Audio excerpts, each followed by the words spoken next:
Okay, it's now 4:31. I'm going to go ahead and call the Grant County Fiscal Court meeting to order. It is February the 6th, and first thing we have on the agenda is Colton Simpson, our Deputy Judge Exec. If everyone can stand, he'll lead us in invocation and continue to stand for the pledge. Dear Heavenly Father, we're so thankful for this day, and we're thankful for the sunshine and all the blessings that you continue to give us. I ask that you be with the court this evening, give them guidance and wisdom, and we're just thankful for all that you've done. We ask all of these things in Jesus' name. Amen. I pledge allegiance to the flag of the United States of America and to the republic for which it stands, one nation, under God, indivisible, with liberty and justice for all. Thank you. You may be seated.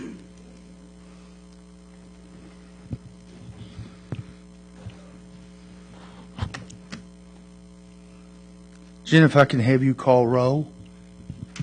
Magistrate Humphrey. Present by Zoom. Magistrate Coldiron. Present. Magistrate Riley. Present. Judge Chuck Dills. Present.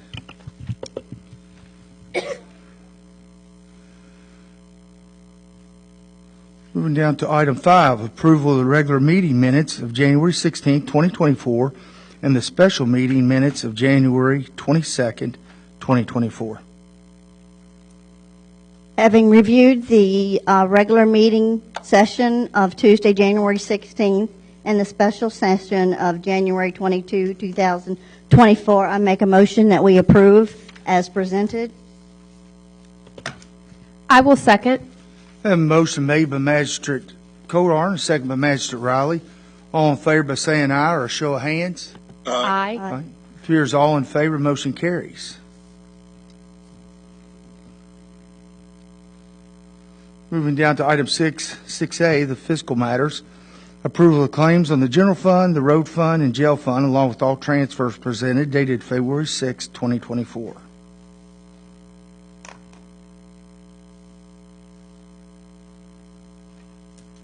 I make a motion to pay the claims against the general fund, the road fund, the jail fund, along with the transfers as requested, dated February 6, 2024. I second. Second. I have 2 seconds. I have a motion made by Magistrate Riley, a second by Magistrate Humphrey. All in favor by saying aye. Aye. Aye. Appears all in favor, motion carries. Moving down to item B, it's the first reading on ordinance number 0001-2024-2068 regarding a text amendment on Glamping Park. All of you have the ordinance in front of you. Just sort of briefly of the reading, this was a ordinance created a short time ago on RV parks, allowing them under a conditional use in Grant County. And there's been a request for the Grant County Fiscal Court to consider glamping parks, and that was conversations that's been received by planning and zoning, asking us to look into putting in some regulations for glamping park. And we have that available with the ordinance. It's number 24, and it's itemed basically shadowed off the RV parks on most of it, with a minimum area shall be 50 acres, maximum stays 180 days. It's covering minimum setbacks. That's all for the RV parks. The only thing that is a little different from the RV parks is a maximum of 5 RV sites per 50 acres, a maximum of 10 cabin sites per 50 acres, and maximum size of the cabin 750 square foot. And then it refers to the maximum amount of any of the glamping sites to be 60 as a total, and that could be mixed with 5 RV, the 10 cabin, and be 45 of the glamping. So that's the difference between it and the RV parks. We'll have our second reading in 2 weeks at our next fiscal court meeting.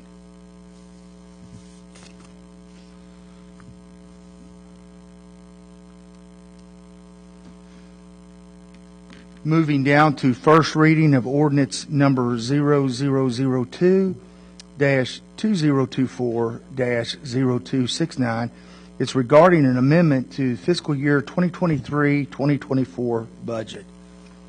You all have that ordinance in front of you, and that's pertaining to two areas on the amendment to the budget. It's on additional revenues that have unexpected revenues to the county.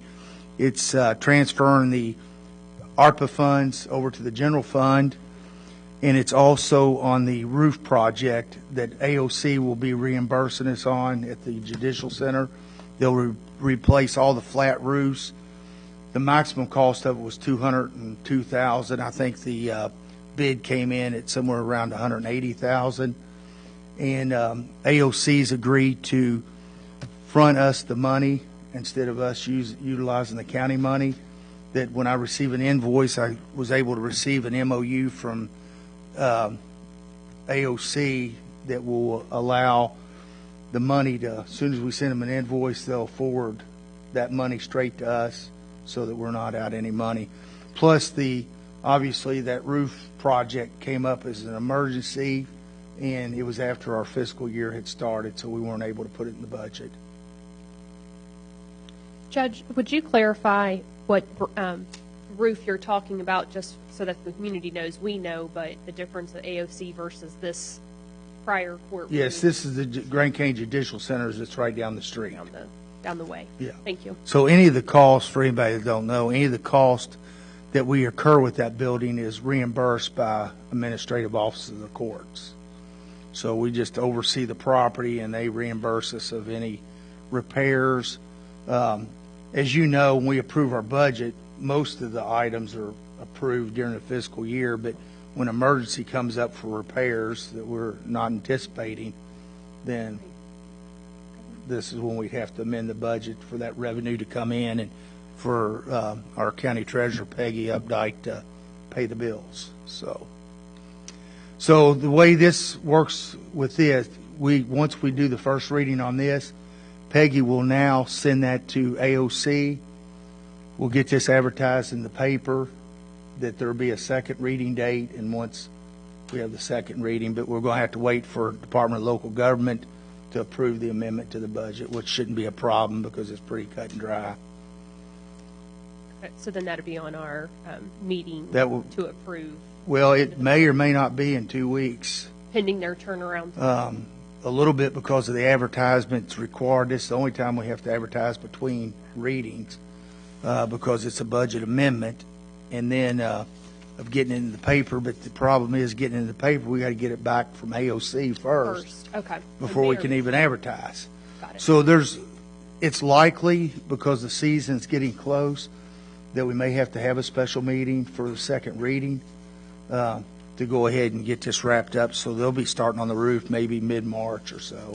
And we may be okay by the first meeting in March. So I'll try to hold it off till.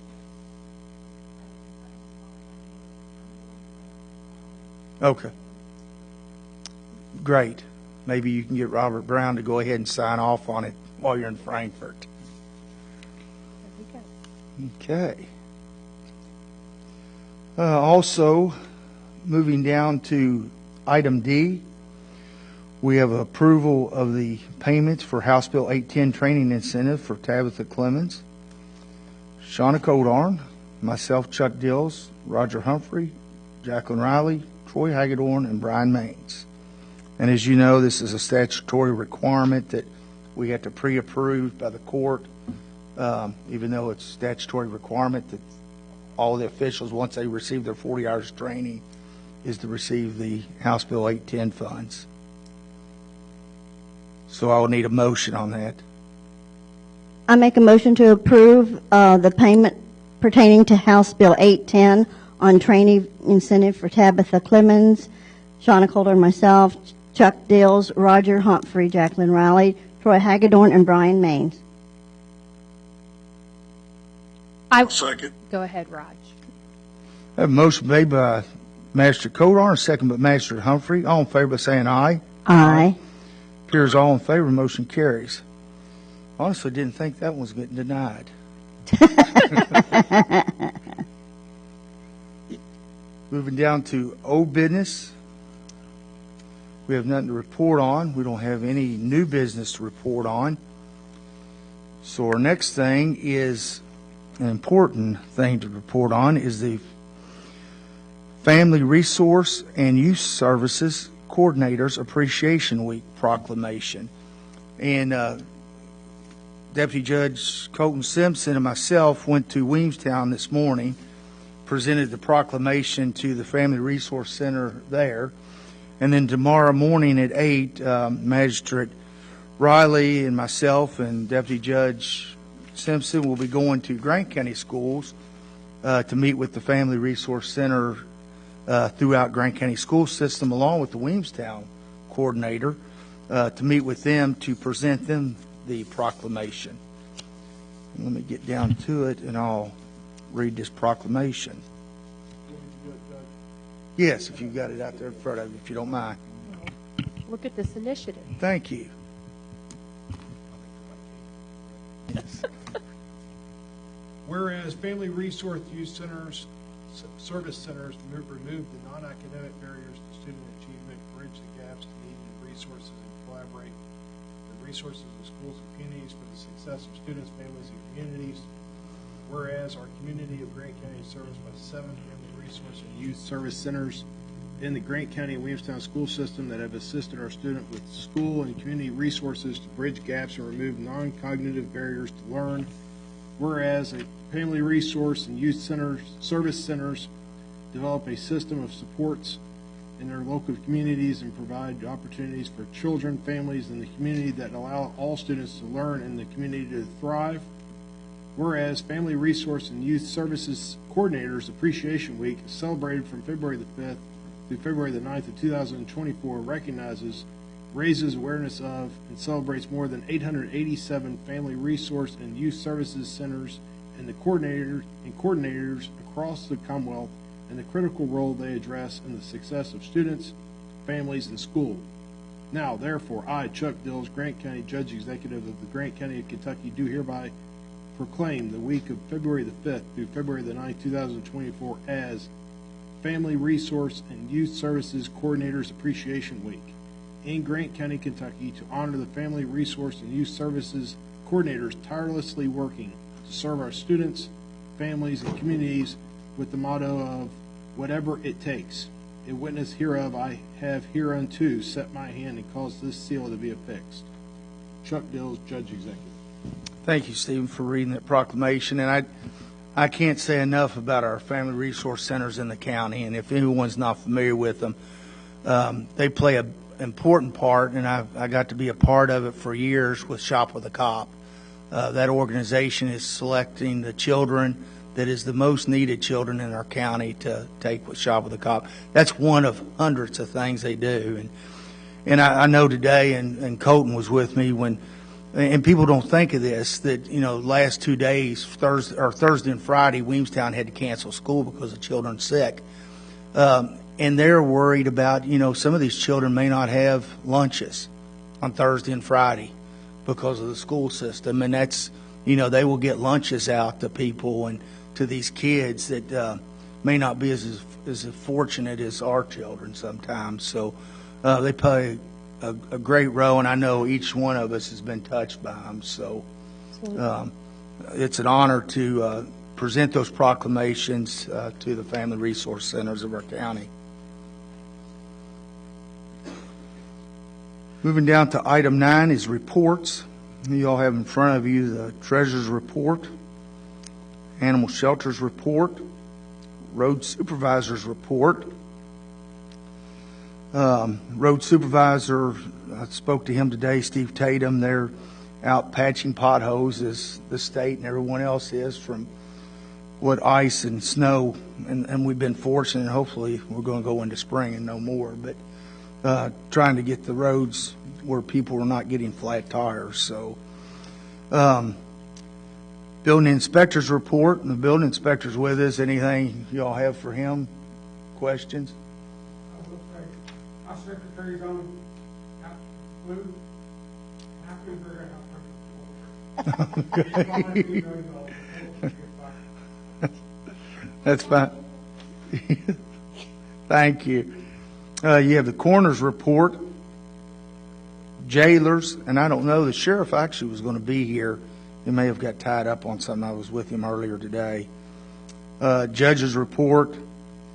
I just want to report we had conference training, judges and magistrate training last week. It was a great training exercise, getting to get all the updates on what's going on with our legislators, what bills are being passed, what bills we're trying to follow that would benefit county government on additional revenue funds. I know that the jails has been the top priority, along with annexations of cities into unincorporated areas. So they're working their due diligence on it to make sure that nothing gets passed that is going to affect county government on the revenue side. Moving down to magistrate report. Magistrate Riley, anything to report on? Nothing specific. Magistrate Codar? No. Magistrate Humphrey? No, sir. And I want to thank you, Roger, for joining us. I know that you are under the weather, and luckily none of us got sick when we were around you. So thanks for joining us on I Zoom. appreciate you giving me the opportunity to attend by Zoom. Yes. Moving down to item 10, any citizens address? Rick, if you come on up to the podium. Judge, just wanted to remind you in the fiscal court that the annual Williamstown Kiwanis auction is going to be held this Saturday at 6 o'clock at the Grant County Library. Had some issues with the heating and air over there, so we had to delay it a week, so we're just trying to get the word out to let everybody know it's a very good auction and had a lot of nice items, and it helps to support their children's programs that they do throughout the year. So we're just trying to make sure, since we delayed it a week, to get that word out. Okay, well, I appreciate it. And Chamber's pretty good. They're sending those emails to remind me because bringing that up, I want to also say that I attended the ribbon cutting along with Colton up at the new gym in Dry Ridge. The Chamber was instrumental in the ribbon cutting up there with Ironworks, Iron Ridge, and it's got a nice facility, and it gives us another gym in the community, and it's actually going to be open 24/7, so which is great. So thanks, Rick, for doing Rick, that. are you able to still register and do like Yes, there's in the past for the voting, there's a flyer for the out bidding? there, has the number, you can get your bidder number. Okay. And it'll be broadcast on Channel 16 and I think on YouTube and all that as well if you're still at home and want to watch. The main thing is if you bid that night, you've got to come pick the item up that night because we can't leave them there. So if you bid on something and purchase it, then we'll let you know and you can come pick it up that evening. Okay, thank you. Okay. Anyone else? If not, we'll move on to item 11. I just want to remind everyone immediately following this meeting will be a Public Properties Corporation meeting to approve the previous meeting's minutes and for approval to pay the treasurer's bond for the Public Properties Corporation. With that being said, I need a motion to adjourn from the fiscal court meeting. I make a motion to adjourn from the fiscal court meeting. I second. Have a motion made by Magistrate Riley, second by Magistrate Codar. All in favor by saying aye. Aye. It appears all in favor. Motion carries. We'll now go into, I'll call the Grant County Properties Corporation meeting to order. Jenna, I won't need you to call roll call. We were all present from the fiscal court meeting that we just adjourned from. It appears we're all present for this meeting. So we'll move down to item A, approval of the minutes of May 17th, 2023. Make a motion to approve the minutes for May 17th, 2023. I will second. Have a motion made by Magistrate Humphrey, second by Magistrate Riley. All in favor by saying aye. Aye. Aye. It appears all in favor, motion carries. Now, the main reason we're here, moving down to item B, we need the approval of the payment of the Public Properties Corporation Treasurer's Bond in the amount of $407.20. I make a motion to approve the payment of the Public Properties Corporation Treasurer's Bond in the amount of $407.20. I will second. I'll second. Roger will second. Yeah, I have a motion made by Magistrate Riley, second by Magistrate Humphrey. All in favor by saying aye. Aye. Aye. It appears all in favor, motion carries. Need a motion to adjourn from the Public Properties Corporation meeting. I make a motion, we adjourn. I will second. I have a motion made by Magistrate Codar, second by Magistrate Riley. All in favor by saying aye. Aye. It appears we're all in favor. We're now adjourned. I just want to remind everyone, our next meeting will be Tuesday, February the 20th, 24. And we have it at this meeting will be by Zoom at 4:30 p.m., depending on DLG getting back with us, and also on the glamping, that may be a meeting in person, but we'll notify that meeting actually far in advance that it will be in person. So just letting you all know that it could be by Zoom, but most likely it may be in person. And if anyone's sick or can't make it, you can join us by Zoom, but we will be present. So, okay. Thank you all for coming.